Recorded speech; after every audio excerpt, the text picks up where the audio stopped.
غم کا موقع ہو، کوئی پیارا جدا ہو جائے، کوئی تکلیف ہو اور ہم غمگین نہ ہو، یعنی کیا ہم پتھر دل لیں؟ ہمارے سینے میں دل نہیں ہے، ہم محسوسات اور جذبات سے عاری ہو جائے؟ یہ نہیں کہا گیا. ہم غمگین بھی ہوں، ہمیں اجازت ہے غم کرنے کی، ہم غمگین ہوں، ہمیں اجازت ہے آنسو بہانے کی، لیکن حد سے باہر نہیں نکلنا، منہ سے کچھ نہیں نکالنا، اونچی آواز سے نہیں رونا، کوئی شکوہ شکایت نہیں کرنی اللہ تعالیٰ سے. اسی طرح بیماری ہے، بیماری میں تکلیف ہے، کوئی پین ہے، کوئی ایسی چیز آ گئی ہے کہ جو ڈاکٹرز کہتے ہیں علاج ہی کوئی نہیں ہے، بس اب آگے کی تیاری کرو، تو ایسے میں بھی مایوسی نہیں، غم ہے، مایوس نہیں ہونا. تو آپ دیکھیں کہ اللہ کے انبیاء جو ہیں وہ تکلیف کے موقع پر تکلیف محسوس کرتے ہیں لیکن اللہ ہی کو پکارتے ہیں. حضرت یعقوب علیہ السلام کو آپ دیکھیں کہ کتنے سال ایک تکلیف میں، حضرت یوسف علیہ السلام کی جدائی میں مبتلا رہے، لیکن مایوس نہیں ہوئے ایک دن کے لیے بھی. جب بنیامین بھی وہاں رہ گئے تو کیا کہتے ہیں، امید ہے کہ میرا رب سب کو ہی لے آئے گا. سبحان اللہ. ایسے موقع پر سالوں سال گزر گئے یوسف علیہ السلام کو کھوئے ہوئے، اور دوسرا پیارا بیٹا بھی کھو گیا، یعنی چلا گیا ان کے نگاہوں کے سامنے سے، لیکن ایاتینی بہ جمیعا، اللہ سب کو ہی لے آئے گا. یہ اتنی بڑی بات کون کہہ سکتا ہے؟ وہی جس کو اللہ کی ذات پر پورا بھروسہ ہو، وہ صرف حالات کو نہ دیکھ رہا ہو کہ نہیں میرا یہ اندازہ ہے، جو کچھ یہ ہو رہا ہے اس کا نتیجہ تو یہی نکلے گا. کئی لوگ بہت ججمنٹل ہوتے ہیں، چھوٹی چھوٹی باتوں سے کچھ نکال کے نتیجہ جمع تفریق کر کے تو دوسرے کو کوئی بری خبر سنا دیتے ہیں، یا پھر یہ اتنے سال گزر گئے اس چیز کو، اب تو پھر اب سوچنا ہی چھوڑ دو، اب کیا اس بارے میں سوچنا. نہیں، اللہ تعالیٰ کبھی بھی کچھ کر سکتا ہے.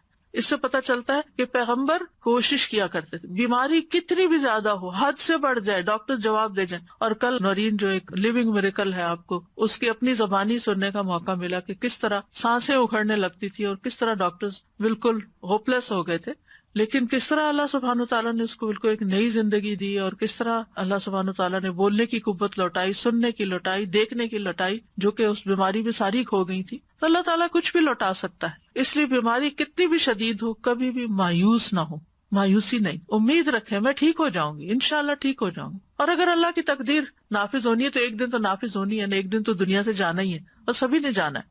کل ہمارے گروپ میں کسی نے پوسٹ کیا، انہوں نے کہا اللہ سبحانہ و تعالیٰ نے میرے پہ بہت رحم کر دیا ہے، میں بہت نعمت والی ہوں، اور اللہ تعالیٰ نے اتنے سالوں میں اچانک ایک رات میں میری مشکل حل کر دی. تو میں نے ان کو پرائیویٹ میسج کیا، میں نے کہا آپ اپنا واقعہ سناتے، بڑا ایمان بوسٹ ہوتا ہے لوگ. تو کہنے لگی کہ 2005 ان سب چیزوں میں UAE میں ہم رہتے ہیں، اور میرے ہسبینڈ کو اتنی لاس ہوئی، اور ہم پھر کوشش کرتے تھے کہ ہم کھڑے ہو جائیں اور وہ پچھلے مسئلے حل کرتے ہیں، لیکن وہ پائل اپ ہوتے گئے مسئلے، اور ہم ہر وقت ٹینشن میں رہتے تھے. اور کل کیسے ہوا کہ وہ پکڑ کے لے گئے پولیس آ کے، اور بچے اور میں اکیلے تھے گھر میں، اور ہمارا کوئی بھی نہیں تھا. تو ہم نے تکبیریں پڑھنی شروع کر دی، روتے جائیں، اور ہم کہے اللہ اکبر کبیرہ والحمدللہ کثیرہ وسبحان اللہ بکرۃ واسیلہ، اور ہم کہے اللہ تو سب کچھ کر سکتا ہے، ہم کچھ نہیں کر سکتے. ہم یہ کہتی ہیں رات کے وقت UAE میں کوئی کام نہیں ہوتا، کوئی جیل سے آزاد نہیں ہو سکتا. کہتی کوئی آدمی آیا ہے، انہوں نے میرے ہسبینڈ سے جیل میں بات کی ہے، کہا ہے آپ حق پر ہو، آپ باہر نکلو. پولیس والوں سے کہا ہے کہ اس کو باہر نکالو، ان کا کلیئرنس سب کچھ کر کے وہ اسی وقت گھر آ گئے. اور یہ کہتی ہیں کہ ہم سوچ رہے تھے کہ پتہ نہیں اب میں اپنے ہسبینڈ کو دیکھ بھی سکوں گی کہ نہیں،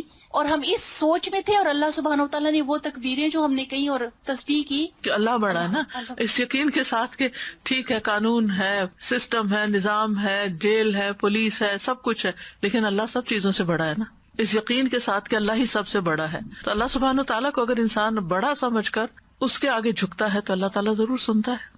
تو بہرحال یہ بات یاد رکھنی کی ہے کہ جو کچھ دنیا میں ہوتا ہے ہر چیز تقدیر کے ساتھ ہے، اور کوئی چیز تقدیر سے سبقت نہیں کر سکتی. نبی صلی اللہ علیہ وسلم نے فرمایا اگر تقدیر سے کوئی چیز سبقت کر سکتی تو وہ نظر ہے، نظر لگنا. ہماری عمر، رزق، عمل سب کچھ تقدیر سے ہے، آزمائش کا آنا بھی تقدیر سے ہے. حسن بصری کہتے ہیں بے شک اللہ تعالیٰ نے مخلوقات کو پیدا کیا تو ان کے ساتھ ہی ان کی تقدیر کو بھی بنایا. ان کی عمروں کو تقدیر کے مطابق تقسیم کیا، ان کے رزق کو تقدیر کے مطابق تقسیم کیا، اور آزمائش اور صحت اور تندرستی کو بھی تقدیر کے مطابق تقسیم کیا. بیماری بھی تقدیر سے ہے، یعنی ہم سب کو یاد رکھنا چاہیے کہ اگر کوئی بیماری آئی ہے تو یہ میرے مقدر میں لکھی ہوئی تھی.